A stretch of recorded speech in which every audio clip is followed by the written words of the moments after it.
Que Dios le bendiga en esta hora. Tengo un tema para compartir con usted en esta hora, un tema que es muy importante y para muchos todavía es medio engorroso, medio confuso, que es en cuanto al arrebatamiento y la venida del Señor. Amén. Son dos acontecimientos distintos. Hay muchas posturas, ciertas teológicas respecto a este tema, y muchos confunden el arrebatamiento con la venida del Señor, ¿ya? Porque la palabra dice claramente, ¿cierto? Apocalipsis, por ejemplo, nos menciona los dos acontecimientos. Dice que Él vendrá como ladrón en la noche. Y el ladrón, ¿cierto? No quiere ser descubierto, viene en forma rápida, se lleva lo mejor y se va. No viene a mostrarse ladrón, ¿ya? Y por otra parte también Apocalipsis nos dice, ¿cierto? Que aquí viene con las nubes y todo ojo le verá, ¿ya? Y dice que inclusive los que les traspasaron, los que le entraron lanza, harán lamentación por él. Sí, amén.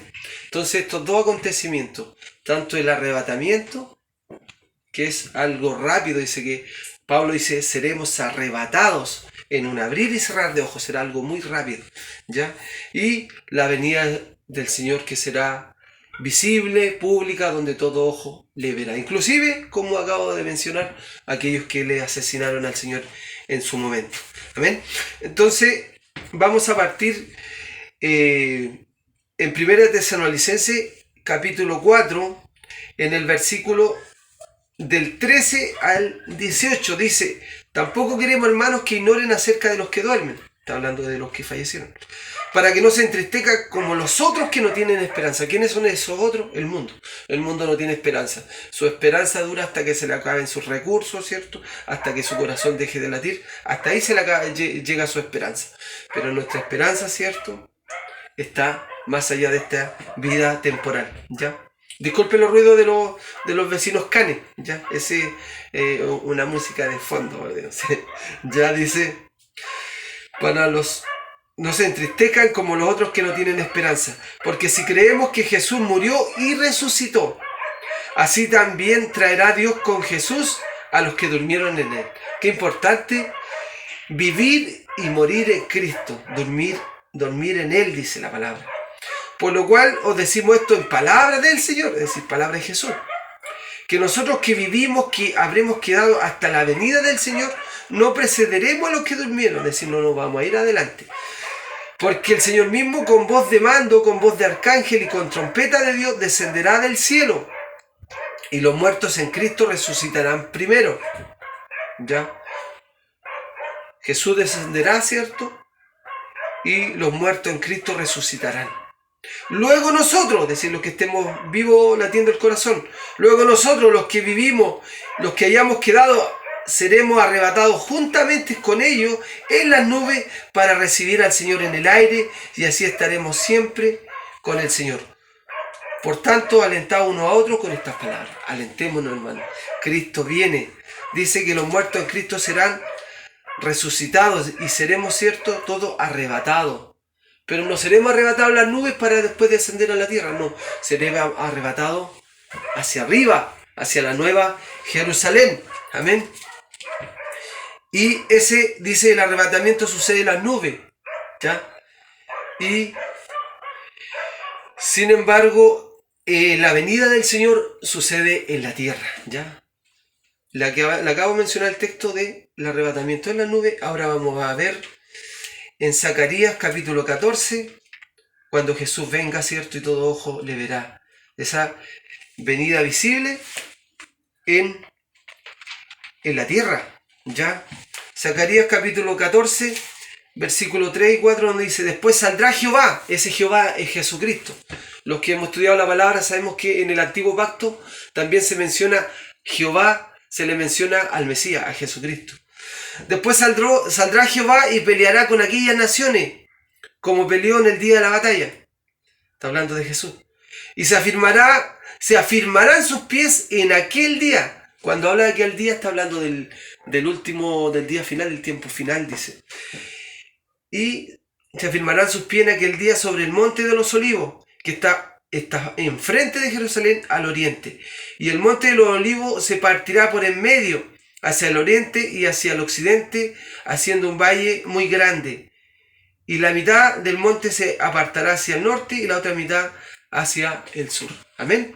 Entonces se va a producir cuando Jesús venga, que por lo demás los geólogos han dicho que el monte del Olivo tiene una falla de punta a punta. Y cualquier movimiento telúrico, ¿cierto? Se desarma el monte de los Olivos. Y eso va a ser por la potencia de Cristo. Aleluya. Cuando Él pise el monte de los Olivos, literalmente va a desaparecer el monte de los Olivos y se va a generar un valle gigantesco. Tan grande este valle. ¿Por qué se va a hacer este valle también? Tiene una razón de ser. Porque ahí va a descender la Nueva Jerusalén, al Medio Oriente. ¿Ya? Acuérdese que Dios le prometió de que los límites de Israel van a salir, ¿cierto?, hasta el Éufrates. Y nunca Israel, sus límites territoriales han llegado hasta el Éufrates. Pero ¿cuándo va a ser esto? Cuando descienda la Nueva Jerusalén. Aleluya. Ese es otro tema también interesante que vamos a tocar en su minuto. Amén. Entonces, Jesús en el arrebatamiento viene en las nubes, todo ojo le verá, los muertos son resucitados, los vamos, ¿cierto? Pero cuando Él venga en su segunda venida, entre el arrebatamiento, en el instante del arrebatamiento, hasta la venida del Señor acá a la tierra, pasan literalmente 3 años y medio. Tiempos y medio tiempo. Pasan, ¿cierto? Ese periodo de tiempo que nosotros estamos en el cielo, cuando usted y yo seamos arrebatados, si somos fieles, ¿cierto?, hasta el fin al Señor, seremos arrebatados a las bodas del Cordero. El Señor dijo, no beberé más del fruto de la vid hasta que la viva con vosotros, está hablando a los discípulos, allá en el reino de mi Padre. Entonces, allá vamos a celebrar las bodas del Cordero, la Nueva Jerusalén, y que dura esta boda, esta fiesta dura alrededor de 3 años y medio, ¿ya? Y mientras tanto, lo mismo dura 3 años y medio la gran tribulación aquí en la tierra, 42 meses también dice la palabra de Dios. Se me viene a la mente el corazón cuando, para aquellos que saben esta historia, ¿cierto?, del profeta Eliseo, que en una ocasión unos jóvenes se empiezan a burlar del profeta, ¿ya? Y le empiezan a decir, pelado, calvo, sube como Elías, sube a las nubes, sube al cielo. Se empezaron a burlar y Eliseo lo ignoró por un momento, pero siguieron burlándose. Sube al cielo, ándate para el cielo y todo. Y sabe que Eliseo se volvió a ellos, se volteó y los maldijo en el nombre de Jehová. Y los maldijo y salieron unos osos feroces. Salieron varios osos, dice la palabra, y que despedazaron, me imagino los mataron a estos jóvenes, los despedazaron a 42 jóvenes. Miren la cifra, 42. Y eso es tipo de lo que va a suceder en el tiempo de la gran tribulación. 42 meses dura la gran tribulación. Amén. Seguimos, dice, en el arrebatamiento Jesucristo viene por su santo, ¿ya? Viene por su santo, por la iglesia. ¿Ah? Por lo que Hebreos 9:28 lo dice, lo sé de memoria. Asimismo, Cristo fue ofrecido una sola vez para llevar los pecados de muchos. Ya nos dice todo Hebreos 9:28. Para llevar los pecados de muchos. Y aparecerá, está hablando del futuro, aparecerá por segunda vez, sin relación con el pecado. Por eso les predico que Cristo no viene por los pecadores, ni por los que se estén preparando, viene por una iglesia preparada. ¿Ya? Dice, asimismo, Cristo aparecerá por segunda vez sin relación con el pecado. Es decir, nada que ver con el pecado Jesús cuando venga. Ya Él ya ofreció su cuerpo por expiación por nuestros pecados, ya fue molido, ¿cierto? Fue sacrificado como un cordero, pero ahora en su segunda venida, ¿cierto? En el arrebatamiento, Él no tendrá nada que ver con el pecado, ¿ya? Sino para salvar, dice. ¿Para salvar de qué?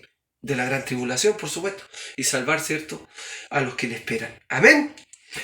También hay otro texto que nos habla de esto mismo, 1 Tesalonicenses capítulo 3, versículos 12 y 13.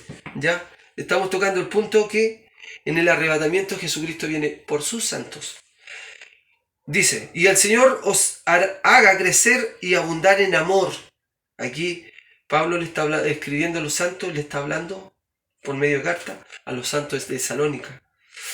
El Señor os haga crecer y abundar en amor, unos para con otros y para con todos, como también lo hacemos nosotros para con vosotros, para que sean afirmados vuestros corazones, irreprensibles en santidad. ¿Se da cuenta? Es necesario estar en santidad delante de Dios nuestro Padre, en la venida de nuestro Señor Jesucristo con todos sus santos. ¿Se da cuenta? Entonces es necesario e imprescindible que estemos en santidad para irnos con el Señor. Amén. Entonces Él viene por sus santos en el arrebatamiento. Pero a diferencia que en la venida del Señor, esa visible, pública, Él viene con sus santos. Mire lo que dice Zacarías 14:5. Y huiréis al valle de los montes, porque el valle de los montes llegará hasta Sal.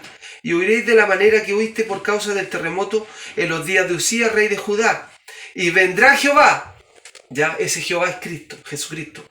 Y vendrá Jehová, mi Dios, y con él todos sus santos. Ahí vamos a venir a reinar a la tierra, ¿cierto? El anticristo y el falso profeta, como dice Apocalipsis 19:20, serán lanzados vivos dentro de un lago de fuego, ¿ya? Y Jesús comienza a reinar, ¿ya? Cuando Jesús viene por su iglesia en el arrebatamiento, solamente viene a su iglesia a librarnos de la persecución del anticristo. Viene a librarnos de este perverso hombre junto al falso profeta, ¿cierto?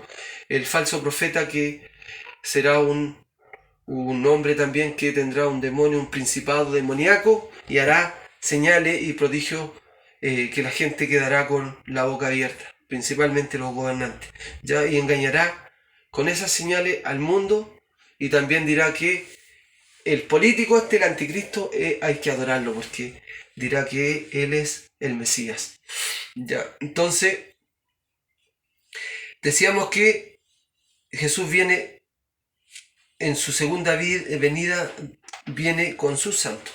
En el arrebatamiento viene por sus santos y en la segunda venida viene con sus santos. Apocalipsis capítulo 19.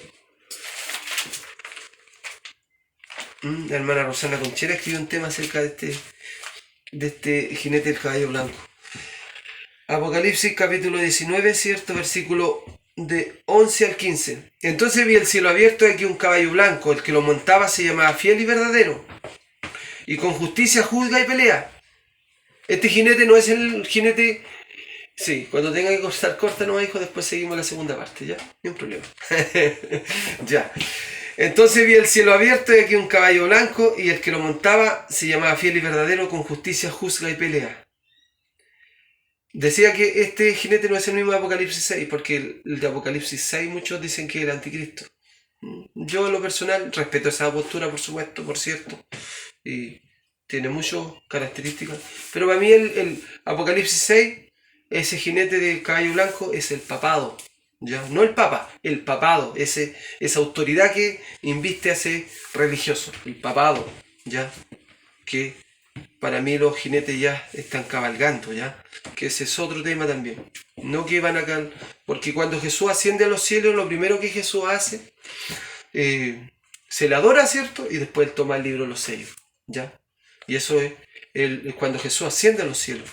Entonces, lo primero, como acabo de decir, es adorado, aclamado en los cielos, y Jesús, ¿cierto?, se le da el libro, él lo toma, ¿cierto?, y abre esos sellos.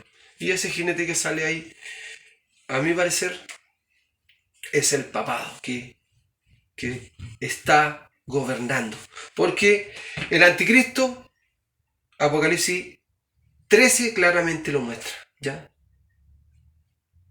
Yo respeto su postura si tiene otra postura, pero para mí en lo personal, ¿cierto?, con mucho fundamento bíblico, Apocalipsis 6 nos habla del papado, y Apocalipsis 13 nos habla del anticristo. Seguimos. Entonces decíamos que en el arrebatamiento el Señor llevará... Ah, no, estábamos leyendo de que la venida del Señor Jesucristo viene